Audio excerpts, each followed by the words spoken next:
The 5-minute challenge. I was given a challenge to respond to the following. The deeds of Christians in the Crusades make it impossible for me to embrace Christianity.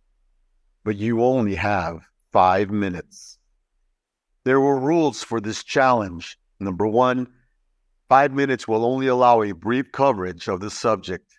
Number 2, do not use the "they were primitive" argument in defending the actions.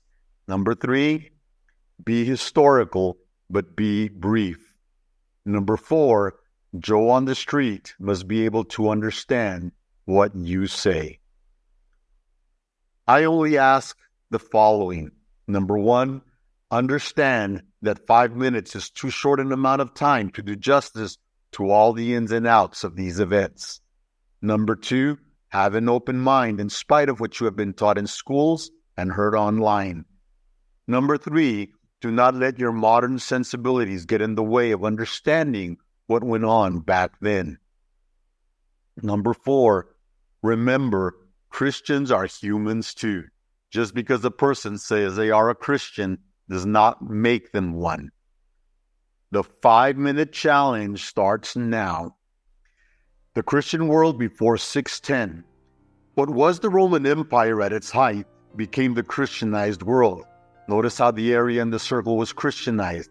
In 610, Muhammad got a divine revelation that led to the development of Islam. The Muslims spread. They had a divine mandate to conquer, so they began to spread outward under the mandate of a divine jihad, a holy war. To them, you were either a follower of Allah or you were an infidel. Infidels had no rights and deserved to die. The Muslims reached into what is now Turkey and were conquering previously Christianized lands. An urgent plea from Byzantine Christians reached Pope Urban II in 1095 AD. Urban sent the call for the people to take up arms and to go liberate the Christians in Byzantium and to reclaim Jerusalem. It was hoped that through this effort they could stop Islam's rapid expansion into Christian territories and then into Europe. Byzantine Emperor Alexis I requested help against the Seljuk Turks. The battle was on. This was war. Depending on who you ask, there were between 6 and 10 crusades. Feudal lords took their troops, servants. Small kingdoms went to do their Christian duty. Mercenaries went to receive absolution for their actions. We must remember, not all who went to fight went with the right motive. We tend to romanticize the Crusades, knights, valor, honor, and such, but it was war, kill or be killed. There were atrocities committed on both sides. We tend to only hear what the Crusaders did, killing civilians, plundering, and such. Muslims also did this. In fact, they would behead those that they captured so that they would not need to keep prisoners. Muslims were also doing this in the lands they conquered, especially if Christians did not convert to Islam. St. Augustine provided the Christian world with the idea of a just war. It had to meet certain criteria, and here they are. Whereas Muslims did not care about civilians, especially if they were infidels, Christians did care. We must remember that there were those that went to war for other purposes: hate, plunder, power, prestige, forgiveness of sins, etc. A common misconception that all the atrocities that were committed by Christians, while tolerance was practiced by Muslims.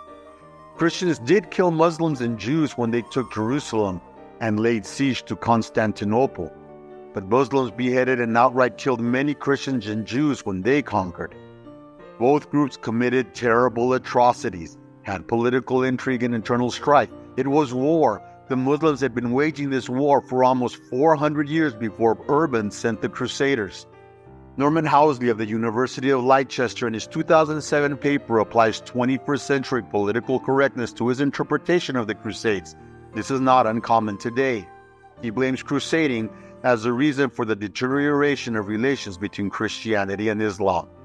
Recently, the Pope apologized for the Crusades as if the only atrocities were committed by the Crusaders. Revisionist history has reinterpreted these events, making the Crusaders the complete villains. War is war. It is seldom nice and fair. Both sides were fighting for life, liberty, and land. Christians were the first, if that matters. Muslims later came and conquered. Just because someone calls themselves a Christian does not mean that they are and that they live by the code of Christianity. On both sides, there were good persons and bad persons, and persons who were just doing their job. In the end, humanity is not altruistic, especially when their lives are on the line.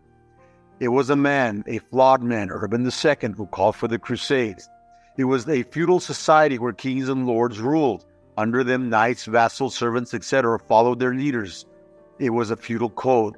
War was not called upon by Jesus Christ. You cannot judge Christianity by the actions of men or by what it says. Just as there were villains here, there were also heroes. There were men who went out of their ways, some even giving up their lives for the sake of justice. So what do we embrace? Christianity is not about embracing what others do. As we have seen, men are flawed. Christianity is about accepting Jesus and what he said, and he clearly said that men are not good in and of themselves. Jesus does, however, give us the individual chance for a better life, a life that looks for the best in others and ourselves, not because we have the power to do it, but because he gives us the power to do it. To use the Crusades as a reason not to believe in Jesus is only to see half the story. Excuses for not believing abound. Look beyond and look to Jesus. Read what Jesus is really about. Christianity is deeper than the Crusades. It is about today. If someone suffered indignities, it was Jesus, but he did it for you.